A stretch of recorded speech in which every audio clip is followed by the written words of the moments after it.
আমি তোকে বলছি রিমলি, তুই ভাবতে পারবি না, মানে বৌদি নিজের প্রত্যেকটা জিনিস নিয়ে এত খুঁতখুঁতে, স্পেশালি নিজের ঘরটা নিয়ে, মানে বিছানার চাদর হোক কি পর্দা সবটা নিচে দাঁড়িয়ে থেকে গোছায়, আর কাউকে টাচ করতে দেয় না। আর সেই মানুষটা কিনা তোকে চাবি দিয়ে চলে গেল, আমি জাস্ট ভাবতেই পারছি না। আমি না একদম নিশ্চিত এই রিমলি দিদির ওপর নিশ্চয়ই কোনো কালা জাদুটা তো করেছে। না হলে দিদির মতো বিচক্ষণ একটা মানুষ কি করে রিমলির ওপর সব দায়িত্ব ছেড়ে দিয়ে চলে গেল? মানে আমি না বুঝতে পারছি না রে রিমলি। না মানে দিদির ওপর কি জাদু করেছিস একটু আমাদেরও শেখা না। কাকিমণি তুমি কেন? দাবাই এক মিনিট। আরে বাবা, এই বাড়িতে তো অনেকে আছে না যারা চেয়েছিল মমকে দিয়ে আমাদের রিমলিকে এই বাড়ি থেকে একেবারে বের করে দিতে, বাট কি হলো? সেই মম, আমার মম নিজে রিমলিকে নিজের ঘরে সমস্ত দায়িত্ব দিয়ে দিয়েছে। ভাবতে পারছো? আমি ভাবতে পারছি না। ও মাই গড। শোনো, তুমি এই সমস্ত ব্যাপারে একদম থাকবে না, পাত্তা দেবে না, ঠিক আছে? যাদের যা জ্বলার, যা জ্বলছে জ্বলতে দাও। নিজে না পড়লে হলো, হ্যাঁ? তুমি শুধু তোমার কাজগুলো মন দিয়ে করে যাবে। আচ্ছা শোনো, এবার আসল কথায় ফিরে আসি। এই যে তুমি এত বড় একটা কাজ করলে, ছোট্ট হাটে তো সেলিব্রেট হয়ে যেতে পারে, তাই না? কি বলিস দা ভাই? হ্যাঁ, একদম ঠিক বলেছিস। বাস চলো, কি খাবে বলো এবারে? জিলিয়া দিদি তুমি কও না, তুমি যেইটা কইবে আমি সেইটাই খাও। ওকে, ইয়েস। আচ্ছা কি খাওয়া যায়? এই দা ভাই বলো কি খাওয়া যায়? কি খাওয়ার প্ল্যান হচ্ছে শুনি? এই কই না, আমার না খুবই মুচমুচে কিছু খেতে ইচ্ছে করছে। চিকেন পকোড়া। অ্যাসিড হয়ে যাবে, হবে না। Fish fry. সত্যি তোরা নাই চিকেন পকোড়া, ফিশ ফ্রাই এসব তো আমরা বাইরে সবসময় খাই। আচ্ছা রিমলিকে এমন কিছু একটা বানাতে বল যেটা আমরা এখন এনজয় করতে পারবো। আচ্ছা রিমলি, তুমি বরং একটা কাজ করো, তুমি একটুখানি ওই একটু গরম ফুলুরি, একটু গরম বেগুনি, আর যদি একটু আলুর চপ বানাতে পারো তাহলে একেবারে জমে ক্ষীর হয়ে যাবে। আর সাথে গরম চা। এই মেনুর উপর অ্যাডজাস্ট কোনো কথা হবে না। আর বাইরে এত সুন্দর বৃষ্টি পড়ছে, তার সাথে যদি আলুর চপটা পাওয়া যায়, আমার তো এখনই জিভে জল চলে আসছে। আচ্ছা রিমলি, তুমি প্লিজ তাড়াতাড়ি স্টার্ট করে দাও, আমরা আর পারছি না প্লিজ। কিসের জন্য জিভে এত জল আসছে শুনি? আরে শিলা দিদি, এই বাবা, এটা দাও। আজকে রিমলি এমন একটা কাজ করেছে যেটা এই বাড়িতে আজ অব্দি কেউ করতে পারেনি। কেন, কি আবার হলো? আর বলো না শ্রীজাদি, মম দিল্লি যাওয়ার আগে নিজের ঘরের সমস্ত রেসপন্সিবিলিটি আমাদের রিমলির হাতে তুলে দিয়েছে। তুমি জাস্ট ভাবতে পারছো? নিজের ঘরের পুরো রেসপন্সিবিলিটি আমাদের রিমলির উপর। ও মাই গড! Oh really?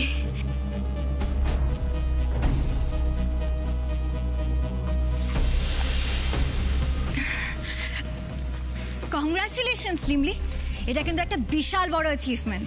কংগ্রাটস। দাদা ভাই, কেমন যেন মনে হচ্ছে শ্রীজাদি যেন থার্ড ম্যানে ফিল্ডিং করতে চলে যাচ্ছে আর রিমলিকে ডেকে আনছে একেবারে স্লিপে। আচ্ছা ম্যাডাম, দাঁড়িয়ে নিজের প্রশংসা না শুনে যদি আপনি ঝটপট করে এই আলুর চপটা বানিয়ে ফেলতে পারেন তাহলে খুব ভালো হয়। মানে ওই যে বৃষ্টি থেমে গেলে আলুর চপের আর মজা থাকবে না। আমি অক্ষণে যাইতেছি না। আর আপনি এখানে দাঁড়িয়ে থেকে শুধু অর্ডার করেই ভাববেন না যে আপনার মুক্তি, আপনি বেঁচে গেছেন, ঠিক আছে? চল সবার সাথে কিচেনে চল, সবাইকে যেতে হবে, কোনো কথা শুনবো না। আচ্ছা আমরা সবাই মিলে আজকে কিচেনে যাচ্ছি একটাই কারণে, রিমলির হাতে হাত মিলে আমরা সবাই মিলে কাজ করবো, তাই তো? তাই চল। এই চলো না তোমরা, চলো চল। আমি খাবো কিন্তু কথা শুনবো না। রান্নাঘর, বাগান, মেয়ে, নাতি, বাবা, একে একে তানিশা মুখার্জি তো সব দায়িত্ব রিমলিকে দিয়ে চলে গেল। এবার বাকি রইল শুধু উদয়। তাহলে কি তানিশা মুখার্জি এবার উদয়? কার সঙ্গে কার তুলনা করছো কাকিমণি? একটু ভাবনা চিন্তা করে তুলনা করো। বাগান সামলায় মালি, আর বয়স্ক লোকের দেখাশোনা করে আয়া। তোমার কি মনে হয় এই কাজগুলো আমি কোনোদিনও করতে পারতাম না? আমাকে মানাতো এসব কাজ? পেডিগ্রি, পেডিগ্রি বলেও তো একটা বিষয় আছে, তাই না?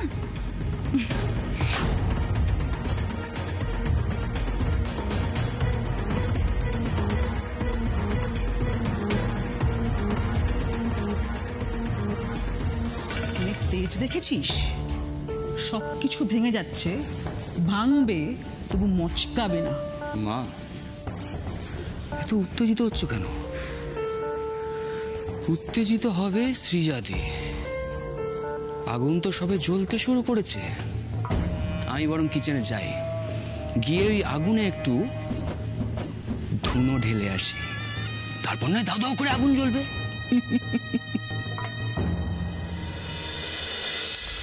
নিতাই, ফাইলটা ভালো করে পড়ো আর বলো তো কি বুঝলে।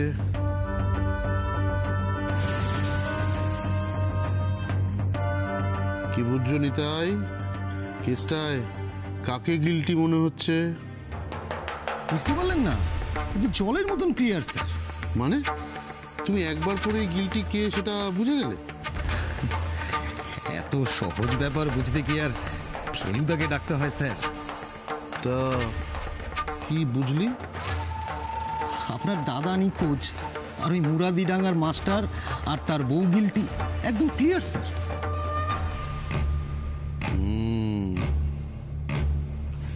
এমনিতে সবটাই ক্লিয়ার, কিন্তু একটা বিষয়ে খটকাটা কাটছে না, জ্বরটা থেকেই যাচ্ছে। খটকা? কিসের খটকা?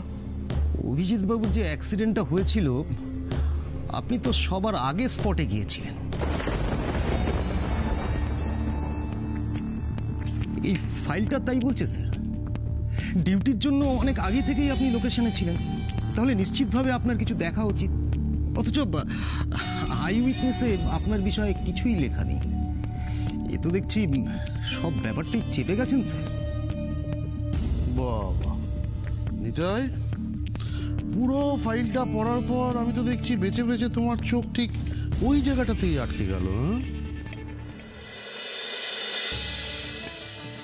কই না দিদি, কই দেখি। আরে বাবা, খুব ভালো হয়েছে। আরে বাহ, প্রিপারেশন তো শুরু হয়ে গেছে দেখছি।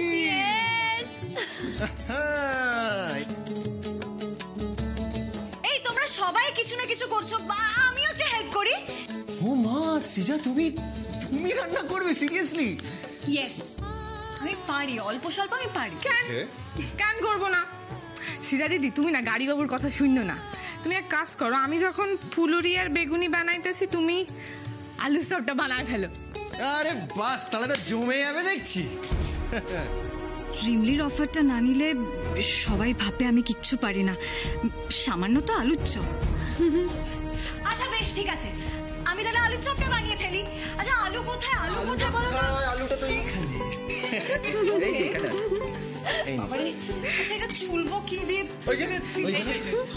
Thank you. ওয়েলকাম।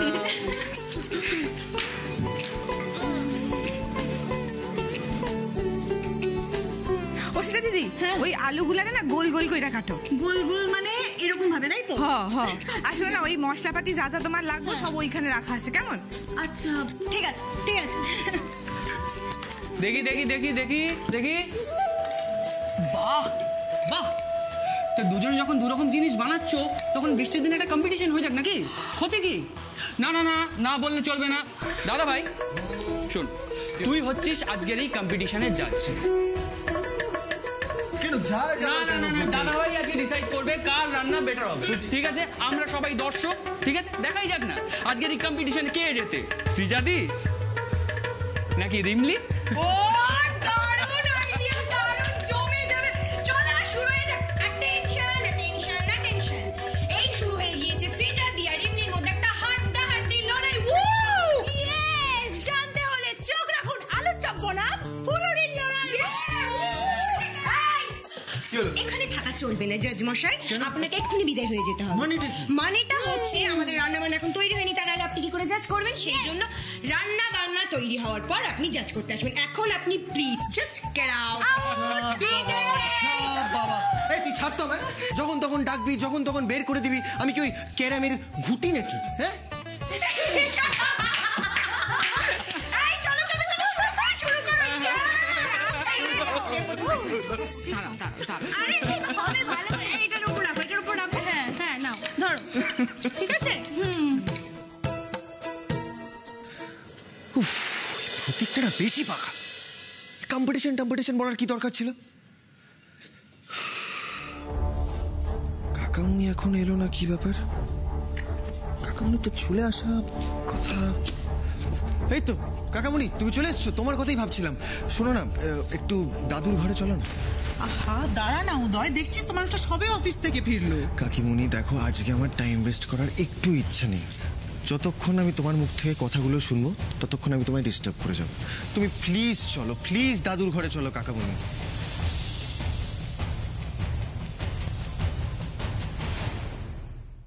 দাদু। আরে রূপজিৎ, এসো এসো এসো। ও তুমি আজ বাড়িতেই আছো? আমি তো ভাবলাম তুমি আজ রাতটা থানাতেই কাটিয়ে দেবে, বাড়ি মুখই হবে না। এভাবে কেন বলছেন? আরে না না, আমি ঠাট্টা করলাম। এটা তুমি সিরিয়াসলি নিচ্ছ নাকি? মনে এলো একটা কথা বলে ফেললাম আর কি। আচ্ছা কাকামুনি, কেসের ব্যাপারটা নিয়ে দাদুকে একটু খুলে বলো না, তাহলে দাদু কেস হিস্ট্রিটা জানতে পারে। কি বলছিস কি ভাই? এই কেসটা কি হাতের মোয়া নাকি? এই দোকানে যাবো আর কিনে এনে সবার হাতে তুলে দেবো? এটা কি সম্ভব কখনো? 12 বছর পুরনো একটা কেস, এভাবে একদিনে তুই পুরোটা জেনে নিবি? সম্ভব কখনো? দেখো কাকামুনি, আমি মানছি এই কেসটা একদিনে সলভ করা যাবে না, কিন্তু আমরা তো এটা নিয়ে একটু ডিসকাস করতে পারি। অন্তত সেইটুকুনি দাদুকে বলো। আসলে কি হয়েছিল, দাদা সেদিন মুরাদিডাঙ্গা থেকে স্ট্রেট ওই অভিজিৎদার অ্যাক্সিডেন্ট লোকেশনে পৌঁছায়। স্থানীয় মানুষদের বক্তব্য অনুযায়ী মেসোমশাই দাদাকে শেষবারের মতন ওখানেই দেখা গেছিল। কারণ ওই বাড়ির পুরনো ড্রাইভার বিকাশকে নিয়ে দাদা ওই অ্যাক্সিডেন্ট স্পটে পৌঁছায় ঠিকই, কিন্তু পরে ওই বিকাশকে গাড়ি থেকে নামিয়ে দিয়ে নিজেই ড্রাইভ করে দাদা কোথায় একটা চলে যায়। পুলিশ অবশ্য পরে গাড়িটার সন্ধান পায়, কিন্তু দাদার আর কোনো ট্রেস পাওয়া যায়, আর কোনো মানুষও তারপর থেকে দাদাকে দেখতে পায়নি। কি বলবো মেসোমশাই, তারপর থেকে শুধু এই রাজ্যে নয়, দাদাকে আমি নিজে দেশের সব জায়গায় তন্ন করে প্রতিটা কোণায় খুঁজেছি, কিন্তু দাদার কোনো খোঁজ পাইনি। বৌদি তো পুরোটা জানে, দরকার হলে তোমরা জিজ্ঞেস করে নিতে পারো। হ্যাঁ, সবই তো বুঝলাম রূপজিৎ, তবে ফাইলটা যদি একবার দেখতে পারতাম তাহলে খুব ভালো হতো। কি বলছেন মেসোমশাই? এই সরকারি ফাইল ওরকম ভাবে দুম করে থানা থেকে বের করে আনা যায় নাকি? আরে বাবা, সে অনেক ঝক্কির ব্যাপার। ওই কোর্টের পারমিশন লাগবে, কমিশনারের সঙ্গে কথা বলতে হবে, অনেক ঝামেলার ব্যাপার। আর আমি তো বলছি আপনাকে, আমি নিজে ফাইলটা অনেকবার পড়েছি। আমি যা দেখেছি পড়েছি সেটাই তো আপনাদের বললাম। আপনারা নিজেরা পড়লেও এক্সট্রা কিছু পাবেন না। হ্যাঁ ঠিক ঠিক, দেখি তোমাকে আর এ নিয়ে মাথা ঘামাতে হবে না। আমার এক ছোটবেলার বন্ধু আছে, জানো, স্কুলে একসঙ্গে পড়েছি আমরা, খুব ঘনিষ্ঠ বন্ধু। তো তার ভাই এখন আইএস অফিসার, ওই হোম ডিপার্টমেন্টে আছে। আমি দেখি ওর সঙ্গে একটু কথা বলে দেখি যদি একটা ওই ফাইলের একটা কপি অন্তত বার করা যায়। হ্যাঁ, কিছু বললে নাকি? না মেসোমশাই, বলছিলাম আমাদের বাড়ির ব্যাপার তো, বাইরে নিয়ে গিয়ে কি লাভ? হ্যাঁ, বাইরের লোককে পাঁচ কান করে তো লাভ নেই। তার থেকে আপনি মেসোমশাই আমাকে কিছু সময় দিন। হ্যাঁ, আমি ব্যবস্থা করে দেখি যদি ওই ফাইলের একটা কপি জোগাড় করতে পারি। বাস, তাহলে আর তো কোনো অসুবিধাই রইল না।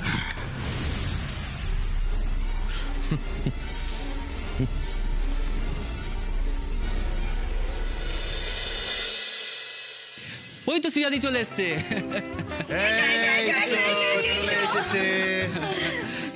দাদা ভাই, এখন কিন্তু কম্পিটিশনের রেজাল্ট আউটের সময়, ঠিক আছে? আর তুই হচ্ছিস জাজ, তাই সবটাই কিন্তু তোর উপর ডিপেন্ড করছে। তুই কিন্তু দুটো খাবার খেয়েই টেস্ট করে রেজাল্ট আউট করবি কারটা বেস্ট, ঠিক আছে? না না না না, এইসব কম্পিটিশনের কি দরকার? কি হবে কম্পিটিশন করে? দুজনেরটাই খুব ভালো হয়েছে। উদয়, এত হেজিটেট করার কি আছে বলো তো? টেস্ট করে বলো না একটা ভালো হয়েছে। Come on. আরে দাবাই তো খান, আমরা চুপচাপ রয়েছে, ছেলেটার চটটা কিন্তু ঠান্ডা হয়ে যাবে। এরকম করিস না, পাচ্ছি না, তুই একে খাতা পার প্লিজ।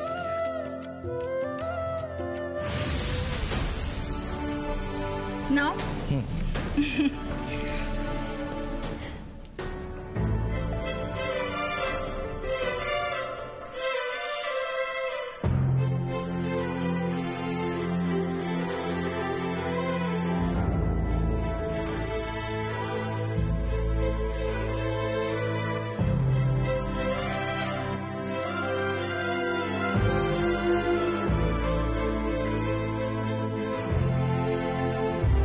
দুজনেরটাই দুর্দান্ত হয়েছে। উদয় প্লিজ বলো না কারটা ভালো হয়েছে, সত্যি সত্যি বলো। দেখো রিমলি তো প্রায় এসব বানায়, খুবই ভালো বানায়, কিন্তু এই যে তুমি প্রথমবার আমাকে কিছু বানিয়ে খাওয়ালে, এটাই তো একটা দারুণ ব্যাপার, তাই না? তো আজকের কম্পিটিশনের উইনার হলো Srija.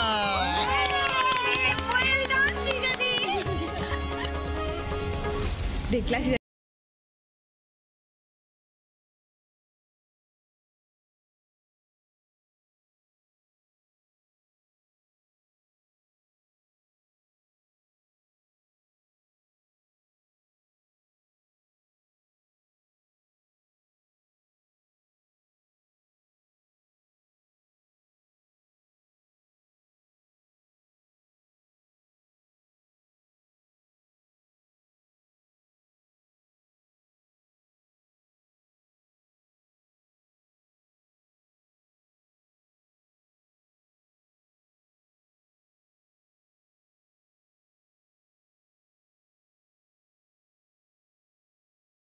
Listen to me once, please. দেখো আমি স্বীকার করছি যে রিমলির তেলে ভাজাটা একটু বেশি টেস্টি ছিল, বাট তোমারটা খুব ভালো ছিল সৃজা। মানে রিমলি তো এসব প্রায় বানায়, তাই না? কিন্তু তুমি তো এটা ফার্স্ট টাইম বানালে, সো আমায় মিথ্যে মিথ্যে ফার্স্ট করে দিল Uday. Have you realised one thing, that you have changed? আগে তো কোনোদিনও আমার মন রাখার জন্য তোমাকে মিথ্যের আশ্রয় নিতে হয়নি।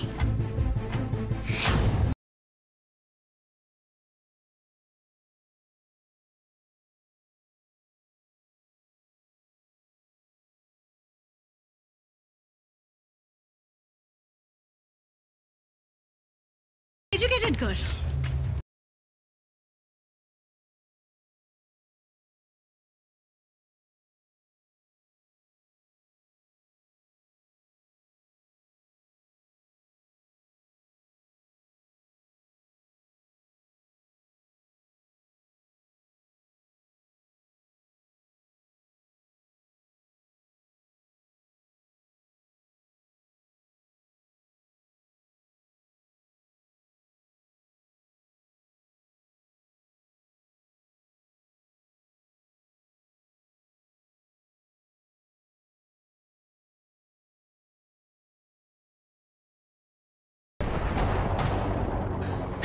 খোলস ছেড়ে বেরোতে শুরু করেছে।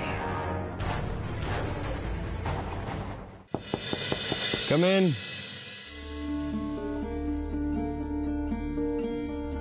আইতে পারি গাড়ি বাবু? রিমলি তোমায় আমি কতবার বলেছি আমার ঘরে আসার জন্য তোমার কোনো পারমিশনের দরকার নেই। ওই গাড়ি বাবু, আপনারে না আমার কিছু কওয়ার ছিল। গলাটা এরকম শোনাচ্ছে কেন, কি হয়েছে? গাড়ি বাবু, আমার মনে হয় কি সৃজার দিদি না আজকে খুব কষ্ট পাইছেন, আমার খুব খারাপ লাগতেছে। দেখো রিমলি, তুমি ওইসব নিয়ে চিন্তা করো না, এটা একটা সামান্য ঘটনা। না না গাড়ি বাবু, আমার মনে হইতাছে যে আজকের ঘটনায় না সৃজা দিদি খুব কষ্ট পায় ওইভাবে সইলা গেলেন।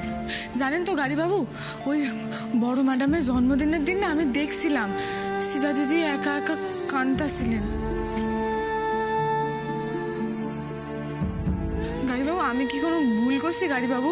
সৃজা দিদি কি ওই জন্য আমার উপর রাইগা আছেন? সত্যি কথা কন না, আমি কিছু করছি?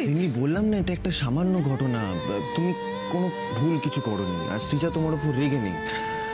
আমার তো একটু অন্যরকম মনে হচ্ছে। অন্যরকম কি মনে হইতাছে আপনার গাড়ি বাবু? আমার মনে হচ্ছে রাগটা সৃজা করেনি, রাগটা করেছে না। মানে এই যে কম্পিটিশনে আমি তোমাকে উইনার অ্যানাউন্স করিনি বলে তোমার মুডটা এখন খারাপ, আর তুমি সৃজার কাঁধে এখন বন্দুক রেখে ফায়ার করছো। মোটেই না, আপনার যা মাথায় আসে আপনি তাই কোন, আমি কেন রাগ করুম? মোটেই না বললেই হবে? হ্যাঁ, তোমার মুখ দেখে আমি পরিষ্কার বুঝতে পারছি তুমি আমার ডিসিশন নিয়ে খুশি নও। দূর গাড়ি বাবু, আপনি না সবসময় মজা করেন, আমি যাই। আরে রিমলি,